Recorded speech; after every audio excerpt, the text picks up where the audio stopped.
কালকে রাতে বৃষ্টি হয়েছে আর আজকে দেখো কি সুন্দর ওয়েদারটা রয়েছে। রোদের জোর আছে কিন্তু ওয়েদারটা ঠান্ডা ঠান্ডা আছে, তো তাই রোদের জোরটা খুব একটা গায়ে লাগছে না। তো ফাইনালি আজকে আমি ব্ল্যাঙ্কেটটা রোদে দিয়েছি। এটা তো এখন গায়ে দেওয়া হচ্ছে না, খালি এদিক আর ওদিক ঘুরছে। তো এত ভালো রোদ উঠেছে বলে ব্ল্যাঙ্কেটটা রোদে দিলাম। এটা আজকে প্যাক করে তুলে দেবো। Hello everyone, good afternoon, welcome back to another new blog, another new day. চলো শুরু করা যাক আরও একটা নতুন ব্লগ। এখন অলমোস্ট 12টা 5 বাজছে। সো ফাইনালি এতক্ষণে ব্লগের ইন্ট্রোটা দিলাম। ব্লগ তো শুরু করে দিয়েছি সকাল থেকে, তো ঝটপট দেখে নাও যে সকাল থেকে আমি কি করছিলাম। আজ 17 মার্চ, সানডে। এখন সানডেতে খুব একটা বাড়িতে থাকা হচ্ছে না, কিছু না কিছু প্ল্যান হয়েই যায় আর বেশ ভালোই লাগে। কোনো প্ল্যান হয়তো 1 সপ্তাহ বা 2 সপ্তাহ আগে থেকে ঠিক করা থাকে, আবার কোনোটা সাডেন হয়ে যায়। এই ধরো শুক্রবারে ঠিক হলো বা শনিবার দুপুরে ঠিক হলো যে আমরা সানডেতে অন্য কোথাও ঘুরতে যাব, তো সেটা সানডেতে হয়ে যায়, বেশ ভালোই লাগে। আজকে বিকালে ইনভিটেশন আছে। টাইটেল অ্যান্ড থাম্বনেল দেখে তোমরা তো বুঝেই গেছো, বাট তাও ব্লগটা দেখতে থাকো। আই হোপ কি তোমাদের ব্লগটা দেখতে ভালো লাগবে। আজকে সকাল থেকে বাড়িতে আছি, তো ভাবছিলাম কি করব। তারপরে ভাবলাম টেবিলটা অগোছালো হয়ে গেছে, এটা না হয় গুছিয়ে নিই। তো টেবিলে ধুলোও পড়েছে, তাই এখন মুছে নিচ্ছি। আর এই যে ড্রয়ারগুলো দেখছো না, এই ড্রয়ারগুলো গোছানো ছিল না, এগুলো সব গুছিয়ে নিয়েছি আমি। সেটা যদিও ব্লগ করিনি, বাট হ্যাঁ পরে কখনো শেয়ার করে দেবো যে এই ড্রয়ারে কি আছে। তবে হ্যাঁ, লাস্টের ড্রয়ারটাতে সব ডায়েরি আছে, ভ্যারাইটিস রকমের ডায়েরি আছে। তারপরে যে ছোট ছোট প্যাডগুলো হয় সেগুলোও রেখেছি। পুরো টেবিল ক্লিন হয়ে গেছে, এবারে এর উপরে টাওয়ালটা পেতে নিচ্ছি। টাওয়ালটা বড়, তাই এরকম ভাবে মুড়িয়ে নিচ্ছি। কেন জানি না, মনে হয় যে এই টেবিলের উপর টাওয়ালটা পাতা থাকলে দেখতে ভালো লাগবে। যদিও এখন টাওয়ালটা নেই, তো জয় এখানে কাজ করে, ওর মাউসটা ইউজ করতে প্রবলেম হয়, যার জন্য ও টাওয়ালটা তুলে দিয়েছে।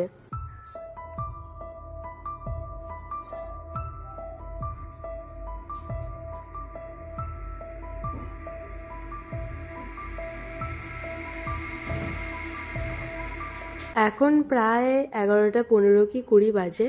সানডে মানেই মনে হয় যে সব কিছুই লেটে হোক, ভালোই লাগে আর কি। তো এখনও হাতে অনেকটাই টাইম আছে, স্নান করতেও দেরি আছে, তাই ভাবলাম যে দেয়াল আলমারিটাও একটু ক্লিন করে নিই। তো নিচের আলমারিটা যখন সাজিয়েছিলাম কাচের জিনিস দিয়ে, তখন তোমাদের সাথে শেয়ার করেছিলাম না যে এই দেওয়াল আলমারির নিচের তাকে সব কাচের ডিনার প্লেটগুলো রেখেছিলাম। তো এই ব্লগটা হচ্ছে তার অনেকটাই আগে শ্যুট করা। দেখো নিচেতে সব কাচের ডিনার প্লেটগুলো সাজিয়ে রাখা আছে। টেবিলের উপরে তো সব কিছুই রেখেছিলাম, কিন্তু এই দুটো জিনিস রাখতে ভুলে গেছিলাম। প্রতিদিনই জল ধরে বোতলগুলো রাখা থাকে জানলার মধ্যে, তো এখন বেড সাইড টেবিলে রেখে দিলাম বোতলগুলো। ফাইনালি ও আজকে যাচ্ছে স্যালনে। প্রত্যেক সানডেতেই কিছু না কিছু প্রোগ্রাম থাকে, যার জন্য ওর যাওয়া হয় না। আর এদিকে দেখো কি রিংটা যাতে খুব ভালোভাবে দেখা যায়, তার জন্য আমি চাবিটা এরকম ভাবেই রাখি। কালকে রাতে করেছিলাম হেয়ার অয়েলিং, আর এখন শ্যাম্পু করে নিলাম। এখন গরম পড়ছে, তো এই হেয়ার অয়েলিং করে 1 দিন 2 দিন কাটানো যায় না। শীতকালে যদিও বা 1 দিন 2 দিন কাটানো যায়, বাট এই গরমে একদমই থাকতে পারি না। তাই আজকে শ্যাম্পুটা করে নিলাম, এবারে হেয়ার সিরামটা ইউজ করব।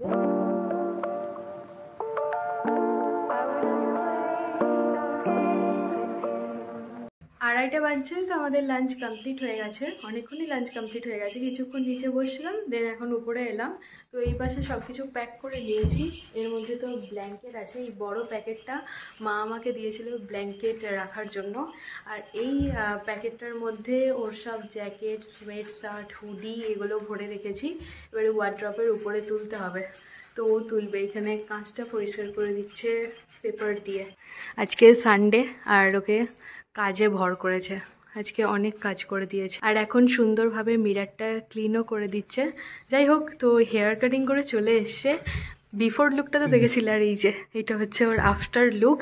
ও বেলাতে আমরা যাব কাকুর বাড়ি, তো শাড়ি জামা কাপড় এখন অবধি কিছু বার করা হয়নি, তো আমি ওগুলো বার করে নিই। ততক্ষণে ওর মিরারটা ক্লিন করাও কমপ্লিট হয়ে যাবে। বালিশটা আগে নামিয়ে দাও।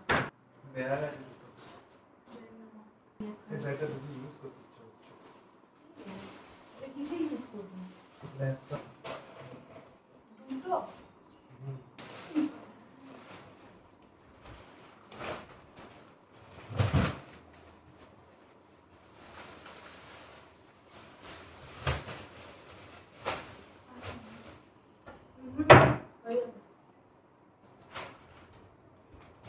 2000 years later. 6টা বাজছে, তো আমরা এখন রেডি হয়ে গেছি কাকুদের বাড়ি যাওয়ার জন্য। জয় একবার নিচে গেল, ওর একটা কাজ আছে, ওদিকে বোবাই মাও রেডি হয়ে গেছে। তো চলো এখন বেরোই। এই দেখো সৌমদের বাড়ির নতুন মেম্বার লিও। আমরা যখন ভিডিও কলে দেখেছিলাম তখন অনেক ছোট ছিল, বাট এখন অনেক বড় হয়ে গেছে। মশা মারার ব্যাড রেখেছিস? আর তুই না থাকলে? এটা কি ওর খাওয়ার ইয়ে?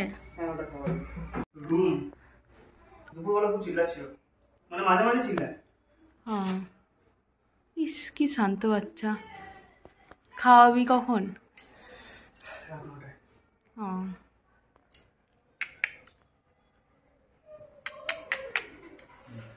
মা আর কাকিমা নিচে গল্প করছে আর আমরা সবাই চলে এসেছি ছাদে। তো ওদের ঠাকুরঘরটা ছাদের এখানেই, তাই জয়কে একটু ঘুরিয়ে ঘুরিয়ে দেখাচ্ছিলাম। ছাদে বেশ অনেকক্ষণ বসেছিলাম জানো তো। বাড়ির পাশেই পুকুর, ভীষণ ভালো ঠান্ডা ঠান্ডা হাওয়া দিচ্ছিল, আর ছাদ থেকে নামতে তো মনই চাইছিল না। এর মধ্যে কাকু আবার চিকেন প্যাটিসও নিয়ে এসেছে। আমরা সবাই বসে বসে গল্প করছি, আর এর মধ্যে দেখো সৌম নিয়ে এসছে। হ্যাঁ সৌমর তাতে অসুবিধা নেই, তুই একটু দে হাতটা, ভয় লাগে তাই তো। ওই ধর না রে,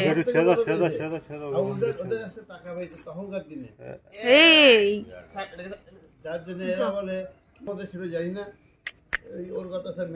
ওর ওটাই ধরতে হবে। ছিঁড়ে নিয়েছে, দেখ ওটা নিয়ে খেলবে এবারে। আসতে ওর অসুবিধা নেই, চ্যাম্পকে নিয়ে রয়েছিল না।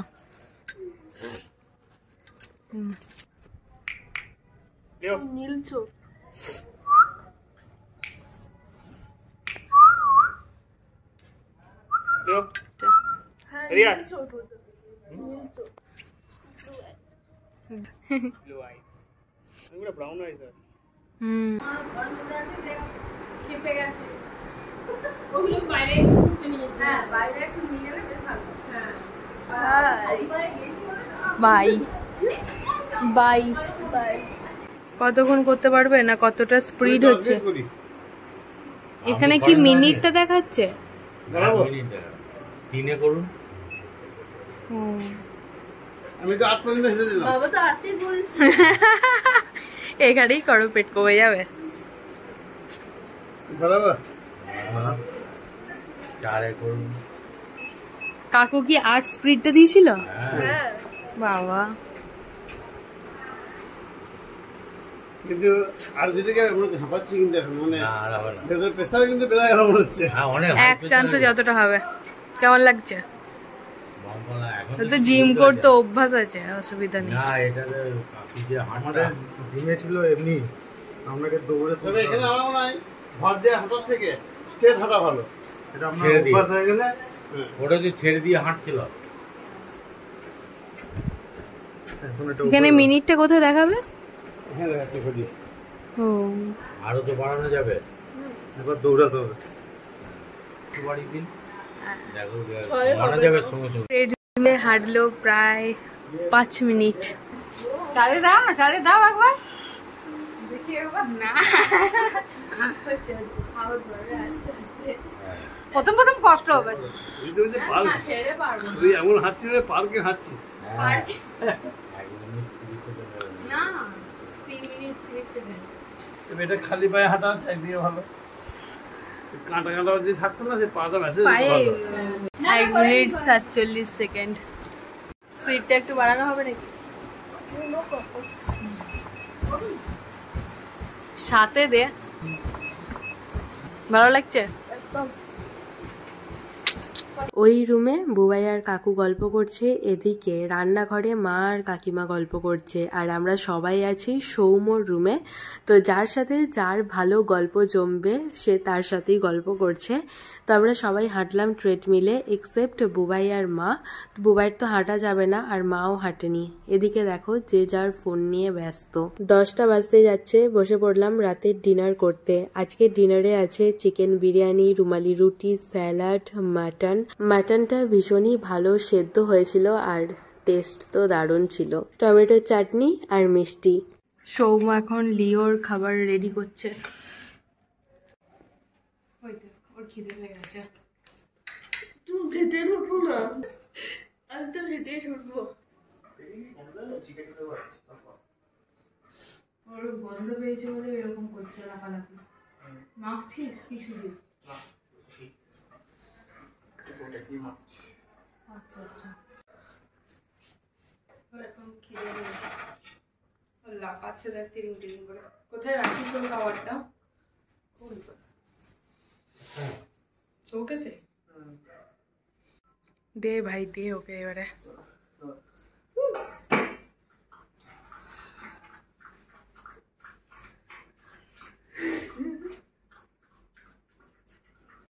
এমনি দিয়ে দেবো? হ্যাঁ, খাবার আনবো না। এই দেখো সব আসছে খেতে। হ্যাঁ খেতে আসছে। ওই দেখো দেখো মাছগুলো কিন্তু সৌম কোথায়? সৌম ওই নিচে খেতে দিতে গেছে। লিওর খাওয়া হয়ে গেছে। 11:20 তো আমরা অনেকক্ষণই বাড়ি চলে এসেছি। বাড়ি এসে ফ্রেশও হয়ে গেছি, বাট এখনও অবধি মেকআপটা রিমুভ করা হয়নি। তো কাকু আমাদের দুজনাকে দুটো জিনিস গিফট করেছে। ওকে একটা পাঞ্জাবি দিয়েছে আর আমাকে একটা শাড়ি দিয়েছে, সাথে আলতা সিঁদুর মিষ্টি সব কিছুই দিয়েছে। তো নিচে ওগুলো রেখে এসেছি, এখানে শাড়ি আর পাঞ্জাবিটাই আছে, দাঁড়াও দেখাচ্ছি। তো কাকু আমাকে এই মিষ্টি ইয়েলো কালারের জামদানি শাড়িটা দিয়েছে। দেখো কাজটা কি সুন্দর, অল ওভার এরকম কাজ করা রয়েছে। তো এখন পুরোটা খুলছি না, বাট হ্যাঁ যখন পরবো তখন তো গেট রেডি উইথ মি তোমাদের সাথে শেয়ার করব। বাট শাড়ির কালারটা ভীষণই সুন্দর। আর ওকে এই পাঞ্জাবিটা গিফট করেছে। এই পাঞ্জাবিটাতে গোটাটাতেই এরকম সুতোর কাজ করা রয়েছে, কালারটাও বেশ সুন্দর। তো চলো আজকের এই ব্লগটাকে এখানেই এন্ড করে দিচ্ছি। যদি কিছু ভালো লেগে থাকে তাহলে please do like, share and subscribe. অবশ্যই কমেন্টে জানিও যে ব্লগটা দেখতে তোমাদের কেমন লাগলো। কাল আসি নতুন একটা ভিডিও নিয়ে। ততক্ষণে সবাই ভালো থেকো, সুস্থ থেকো, সাবধানে থেকো। অবশ্যই সাবস্ক্রাইব করে আমার পাশে থেকো। তো চলো ফাইনালি আজকের মতো টাটা।